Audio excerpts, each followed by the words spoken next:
Spark application life cycle. जब भी हम कोई स्पार्क एप्लीकेशन सबमिट करते हैं, चाहे वो जार फाइल हो या पाइथन है, कुछ भी सबमिट करते हैं, तो उसकी लाइफ साइकिल क्या होती है, वो किस किस प्रोसेस के थ्रू गुजरता है वो। ठीक है, तो फर्स्ट मैंने आपको एक रफली आइडिया दिया था लास्ट लेक्चर के अंदर, जिसके अंदर मैंने आपको स्पार्क आर्किटेक्चर पढ़ाया था। मैंने कहा था इसमें तीन मेजर चीज़ें होती हैं, ड्राइवर, एग्जीक्यूटर और क्लस्टर मैनेजर। सबसे पहले मैं आपको इसका एक ओवरव्यू दे देता हूँ कि कैसे जॉब रन होती है। तो जैसे ही हम स्पार्क सबमिट कमांड रन करते हैं, ये जाता है सबसे पहले एक रिसोर्स मैनेजर के पास में, जो क्लस्टर के अंदर होता है। ये सबसे पहले चेक करना चाहेगा कि इसको कितने क्लस्टर्स की रिक्वायरमेंट है, तो उसके लिए पहले ये एक ड्राइवर क्रिएट करता है। तो ड्राइवर सबसे पहले इसको इन्फॉर्मेशन, ड्राइवर इस स्पार्क सबमिट कमांड को रन करेगा, है ना, और इसमें देखेगा कि कितने एग्जीक्यूटर्स की इसको डिमांड है। और ये फाइनली फिर इससे नेगोशिएट करेगा रिसोर्स मैनेजर से कि भाई मुझे इतने इतने एग्जीक्यूटर्स चाहिए, है ना। एग्जीक्यूटर्स की मेमोरी, कितने एग्जीक्यूटर्स चाहिए, उसकी मेमोरी कैसे निकालते हैं वो हम नेक्स्ट लेक्चर में देखेंगे। पर कितने कितने मैनेजर, कितने कितने एग्जीक्यूटर्स चाहिए, वो कहाँ से कौन बताएगा आपको, रिसोर्स मैनेजर, है ना। उसके बाद क्या करेगा, ये आपके एग्जीक्यूटर्स जो होंगे ये प्रोवाइड करेगा, ये अलोकेट कर देगा, और इनके अंदर कितनी कितनी मेमोरी होगी, कितने कितने कोर्स होंगे, वो सब एलोकेट कर देगा, और इनको स्पार्क ड्राइवर को इनकी लोकेशन दे देगा। ठीक है, अब इसका काम खत्म हो गया।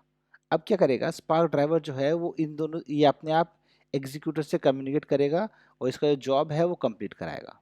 जो भी ट्रांसफॉर्मेशन आपने लिखे हैं स्पार्क सबमिट कमांड के अंदर, जो भी आपके ट्रांसफॉर्मेशंस हैं, वो सारे यहाँ पे क्या एग्जीक्यूट होंगे, फाइनली क्या आ जाएगा, ड्राइवर के पास आएगा। और जब कंप्लीट हो जाएगा सारा प्रोसेस, तो ड्राइवर जो है वो एग्जिट हो जाएगा, और रिसोर्स मैनेजर से आप कोई भी चीज़ क्वेरी कर सकते हो कि इसकी अब फाइनल स्टेट क्या है आपके कोड की। तो मैंने आपको डायग्राम में समझाया, उसको थोड़ा समझते हैं कि उसमें क्या क्या चीज़ बताई मैंने आपको। फर्स्ट, जैसे ही मैंने स्पार्क सबमिट जॉब सबमिट करी, सबसे पहले क्या हुआ, Spark job to the cluster, Spark submit job cluster पर रन हुआ, involves the user running the Spark submit command in the terminal window. ठीक है ना, हमने स्पार्क सबमिट कमांड क्या है कि वो रन करी। जो स्पार्क सबमिट कमांड है वो बात करिए किससे, क्लस्टर मैनेजर से करेगा, और जो क्लस्टर मैनेजर है वो एक ड्राइवर प्रोवाइड कर देगा। ये बताया मैंने, क्लस्टर मैनेजर था वो एक ड्राइवर प्रोवाइड करेगा। ठीक है, इसका फर्स्ट पॉइंट इतना ही है। सेकंड देखो, जो ड्राइवर होता है वो क्या करता है, जैसे हमने लास्ट लेक्चर में डिस्कस किया था, ड्राइवर जो होगा वो एक स्पार्क सेशन क्रिएट करेगा, और जैसे ही स्पार्क सेशन क्रिएट करेगा, तो अब वो क्लस्टर, उसको स्पार्क क्लस्टर चाहिए। देखो, the driver process and the executor process are collectively referred as spark cluster, है ना। अब स्पार्क क्लस्टर में क्या चाहिए, ड्राइवर चाहिए और एग्जीक्यूटर चाहिए। पर ये क्या करेगा, ये क्लस्टर से खुद नहीं मांग सकता कि मुझे इतने एग्जीक्यूटर चाहिए, इतनी कोर चाहिए, इतनी मेमोरी चाहिए। बीच में कौन है, बीच में क्लस्टर मैनेजर है, या उसको रिसोर्स मैनेजर भी बोल सकते हो आप। तो देखो, the Spark session will talk to, जो स्पार्क सेशन बनाया किसने, ड्राइवर ने बनाया, will talk to cluster manager which will be RM in our case. ठीक है ना, to launch Spark executor process on the worker nodes. जो हमारी काम करने वाले नोड्स हैं उस पर क्या है कि स्पार्क एग्जीक्यूटर्स क्रिएट करेगा ये। ठीक है, नेक्स्ट, जैसे ही हमारे पास क्लस्टर मैनेजर आ जाएगा, रिसोर्स मैनेजर, अब नेक्स्ट क्या हुआ, रिसोर्स मैनेजर क्लस्टर मैनेजर जो होगा वो क्या करेगा, Spark executor process on nodes across the cluster and return the location of the cluster process to the driver process. ठीक है, driver can communicate directly to the executor process. ठीक है, अब जब एग्जीक्यूटर बन गए हैं, मैंने दिखाया लास्ट उसमें आपको, एग्जीक्यूटर बन गए, यहाँ पे था रिसोर्स मैनेजर, ये एग्जीक्यूटर थे, और ये ड्राइवर था। ठीक है, एग्जीक्यूटर बन गए तो इसको इसकी मेमोरी लोकेशन दे देगा, और ये अपने आप आपस में कम्युनिकेट करते रहेंगे। ठीक है, once the Spark cluster is setup, the driver assign task to the executor process. अब क्या, जब सेटअप हो गया तो अब ये इसको टास्क देगा, and job execution begins. The data may be moved around and executors report to their status of the driver. ये अपना काम कंप्यूटर किसको बताएंगे, ड्राइवर को बताएंगे। और फाइनली क्या होगा, ड्राइवर एग्जिट कर जाएगा। When the spark job completes, the cluster manager shut down the executor process on the behalf of drivers.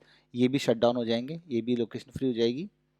Next, the cluster manager can be queried, cluster manager है, can be queried for success और failure of the job. Clear है? जो final information है वो कौन देगा? Cluster manager देगा। Clear? इसी चीज को हम डेमोस्ट्रेट करके देख लेते हैं फटाफट से, है ना। अभी तक हमने पढ़ी इसको थ्योरी। तो जैसे ही मैंने क्या कहा आपको, अपना जैसी स्पार्क सेशन होगा, है ना, जब भी हम स्पार्क शेल कमांड टाइप करते हैं, देखो पहले एक मैं क्लस्टर क्रिएट करता हूं, है ना, ध्यान दो। तो जब भी हम स्पार्क शेल टाइप करते हैं किसके अंदर? कमांड प्रॉम्प्ट के अंदर। अगर स्पार्क इंस्टॉल्ड है तो क्या करेगा? सबसे पहले आपके लिए स्पार्क स्पार्क सेशन एक प्रोवाइड कर देगा आपको। देखो मैंने कहा था जब स्पार्क एप्लीकेशन डालते हैं तो उसमें स्पार्क सेशन अलग से हमें राइट करना पड़ता है, बट जब हम नॉर्मली स्पार्क शेल जब कमांड प्रॉम्प्ट के थ्रू जब इसको एक्सेस करते हैं तो ये खुद ही स्पार्क सेशन बना के देगा आपको। और स्पार्क सेशन क्या होता है? स्पार्क सेशन जब भी बनेगा तो आपको एक क्लस्टर प्रोवाइड होगा, स्पार्क क्लस्टर, इसमें ड्राइवर एग्जीक्यूटर्स रहते हैं। देखो मैंने स्पार्क शेल लिखा है, इसने मुझे एक स्पार्क सेशन बना के दिया है, स्पार्क सेशन अवेलेबल है स्पार्क। ठीक है, तो अभी हम अपना फर्स्ट कोड देखते हैं कि फर्स्ट कोड कैसे लिखते हैं स्पार्क के अंदर, है ना। यहाँ पे ज़्यादा समझ में नहीं आया तो भी कोई इशू वाली बात नहीं है। स्पार्क अगर वर्जन चेक करना हो आपको,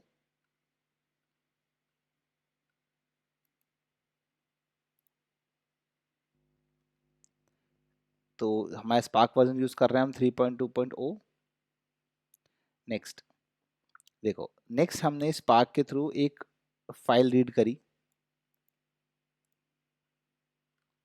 कैसे रीड करी, कमांड क्या है, वो सब आगे बताऊंगा, बस आपको मैं एक छोटा डेमो देना चाह रहा हूँ कि कैसे स्पार्क वर्क करता है।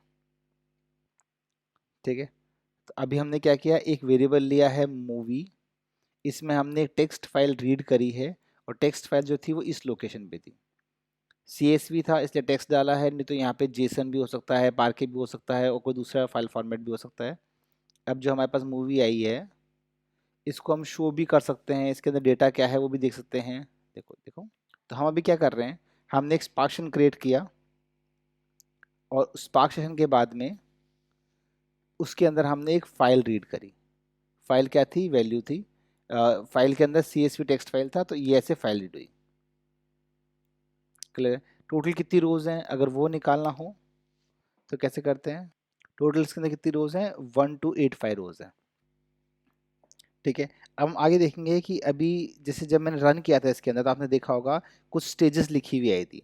तो स्टेज क्या होता है, कैसे कैसे रन हुआ है, अभी आपको बेसिकली समझ में आ गया है कि जैसे ही मैंने यहाँ पे स्पार्क शेल लिखा तो स्पार्क शेल उस टाइम क्रिएट हो चुका था, है ना। स्पार्क शेल क्रिएट हो चुका था, और जब मैं इसको ये वर्क दे रहा हूँ कि भाई कमांड्स दे रहा हूँ कि ये रीड करना है आपको, ये फाइल रीड करनी है, तो ये प्रोसेस भी सब पैरेलल प्रोसेस थ्रू होता है जिसके अंदर ड्राइवर और वर्कर नोड दोनों साथ में काम करते हैं।